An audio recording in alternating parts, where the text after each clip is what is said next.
I bought Bitterness the Star when I was 16. Don't date it. Don't date it. Make me feel old. No, thanks for that. Thank you. But I want to ask you, that was 2002 when that came out? Yeah, most of it was written in 97, but it came out in 2002. Damn. So it's an ancient record. When you compare yourself, who you are now, to who you were back then with the first album, how have you grown? How has this band grown? Oh, boy. Well, I think that the songs, like, if we go back to, like, the Bitterness record, a lot of it was written in 1997, and it came out in 2002. So, so I feel it was very unfocused, even though it's like the first time people actually saw the band or heard the band. That was like probably, their first impression of the band. So I don't know if they feel that it's unfocused, if they're like really into the record. But for me personally, I wasn't that fond of the album because I felt it was unfocused. And so now I feel that the records kind of fit a program somewhat, like they envelope a theme and lyrical content is somewhat similar. I don't know if it's similar, but it just seems like it fits more of a purpose than that record where it was like this kind of teen angst record and just kind of all over the place. So obviously I just think that we've probably hopefully grown better musicians and we figured out our sound, and we're trying to evolve on every album and trying to make every album a little bit different than the other one, but not trying to stray too far. But if you listen to the current album and you listen to Bitterness, it probably doesn't sound all that similar. Yeah. And that's a good thing. So in the long short of that, probably just I hope that we just develop to be much better songwriters. Was there a lot of teen angst with Bitterness? Like, what were the objectives? Teen angst was, that I don't know if that I wasn't really a teenager, so I guess it wouldn't be so much that. But it was a lot about failed relationships and kind of the entire, heartbreak lyrical content. And it was real angry and, just a young man trying to figure it all out. And it's similar to many records, I guess, back then. But so yeah, it was an angry record, as angry as I could be at whatever I was, 22 or 3 years old. Mm-hmm. This may have actually been one of your first tours, Killswitch and 5.0. Yeah. Way back in the day. When you see the scene the way it is now, how has it changed in your perspective? Oh, there's a lot more bands. It seems like every year there's 10 more thousand bands, but us and Killswitch, we're still kicking around, obviously, and I don't know how much has changed. I mean, obviously the industry has declined and continues to decline as far as record sales goes, and probably even maybe show attendance as well. Money is probably tight for a lot of people. So, but in the same sense, I don't think it's changed all that much as far as the original purpose of being in a band and wanting to create music with your friends and have some kind of, outlet of emotions, which is what our band is for. We're trying to help each other, help someone else that might be interested in being helped by the the feelings that music gives you. When I was a kid, Metallica was my favorite band, and I didn't know exactly what James Hetfield was singing about per se, but I know how it made me feel. It took many years for me to figure out that Master of Puppets was about cocaine use. I didn't mean that to me. It meant like, I'm just an angry kid. Let's listen to this. Turn it up.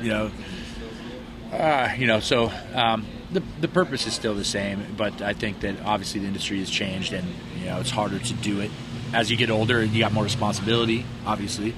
I do as well. So I guess that's the small reasons it's changed. I was just going to ask, well, how have you changed in all those years? Well, yeah, I'm married. I have a little girl. 50 pounds heavier, things like that. But mentally, I'm still enjoying it. I wouldn't be doing it if it wasn't fun anymore.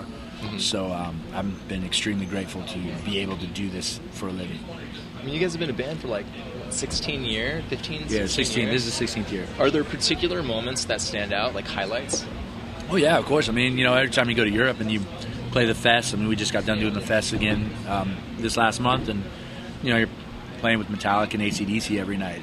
Yeah. I mean, that's mind blowing. Then, you know, we're playing to 160,000 people as well. You know, during the day. There's been a lot of those moments over the years, and I'm a massive Testament fan. And years ago, about 4 years ago, I met Chuck Billy at one of the fests, and it was just a surreal moment. You know, like at the 16-year-old Brock knew that I was going to be hanging out with Chuck Billy that night, drinking out of the same whiskey bottle. You know, those type of moments have been incredible. And on top of just being able to see the world because of music has been a mind-blowing experience, you know, going to Australia and Japan and Europe, let alone. But it's just, those have been the big moments, you know, just continuing to see these worldly places. Were there ever any moments where you were discouraged and you thought that maybe you weren't going to pursue this any longer? No, not really. I mean, it doesn't. The industry doesn't discourage me as far as if the band's going to survive or not. This band has survived on peanuts for years. You know, it's not like we need limos and jets and things like that. You know, obviously we have responsibility, so we got to have enough money to pay the bills. But I haven't been discouraged as far as the band continuing. But the music industry, the business side of it, is discouraging every day. Mm-hmm. You know, it's the people that do the most amount of work get paid the least. And that's the way it's been since the beginning. Unless you're generating X amount of numbers like, you know, certain bands, and they don't have these issues. But bands that are on the underground level like ours is, you know, you're grinding it out every night. We're in an RV. You know, got to make sure you got enough money in the merch tank to get the gas tank right, you know? That's true. So let's talk about the new album, Collisions and Castaways. Let's do it. What did you want to get across with this album? Well, I just decided that, you know, on the last two albums, I'd kind of written two records that had lyrical content of kind of an empowerment and a victory through struggle type of format, you know, and all the songs kind of envelope that.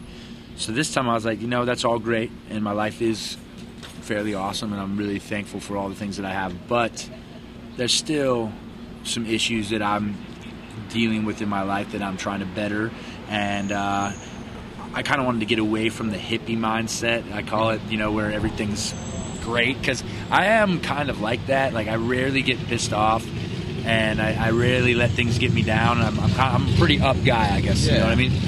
And so, not that I'm not still, but I wanted to dig a little deeper and get maybe into this. You know, everybody still needs to work on themselves, and there's areas in our lives that are being held back due to lack of skills in fixing certain things in your life. You know what I mean? Like continued mistakes, and it's vague. And I write vague, and I like that because, like I said, as a kid, I didn't know what Master of Puppets meant. Therefore, it meant something different to me than it did to him. That's how I want people to listen to our music. I want them to know that this. If I say this song is about drug addiction, then they only can feel that song is about drug addiction.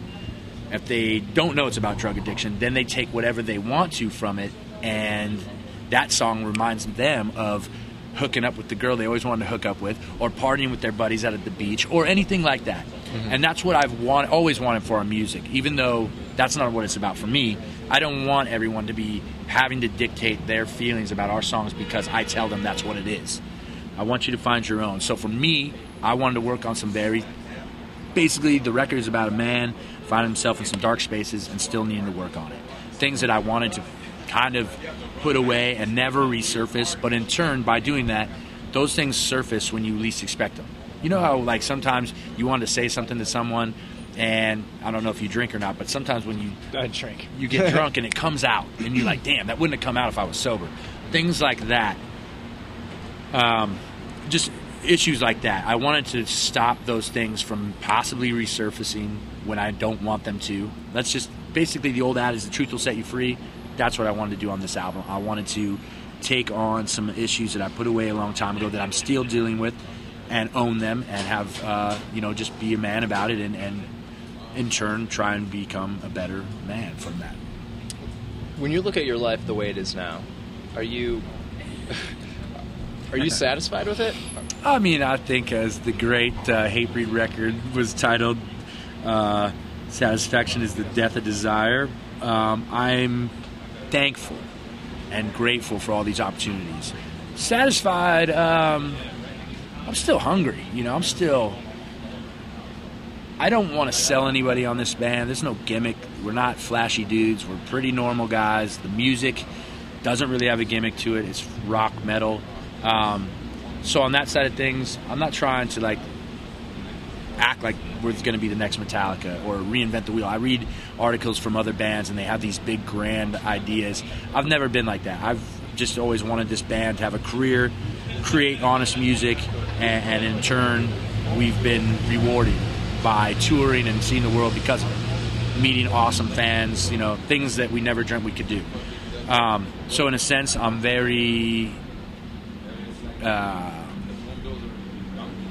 content with the way it is, and I'd be content with it if it ended tomorrow.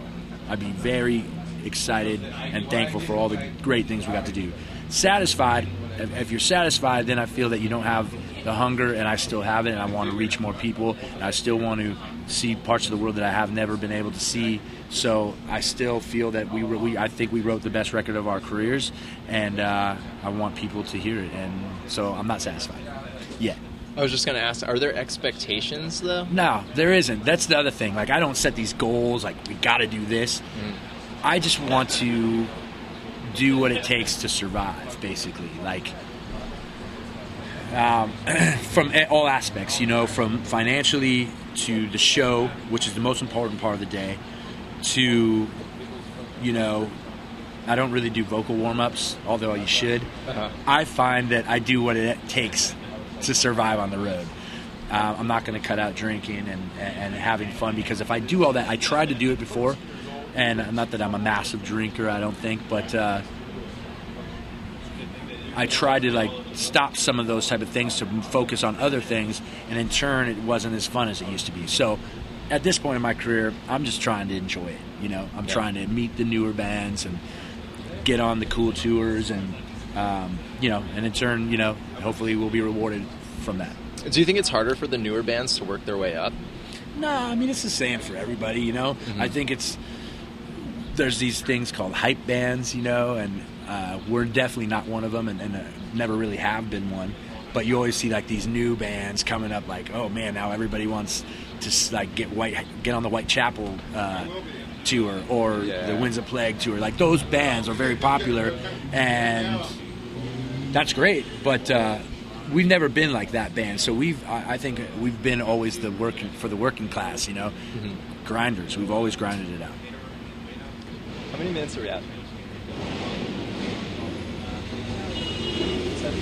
I think we're good, man. Yeah, cool, I think man. That's a lot of info. Thanks for talking with me.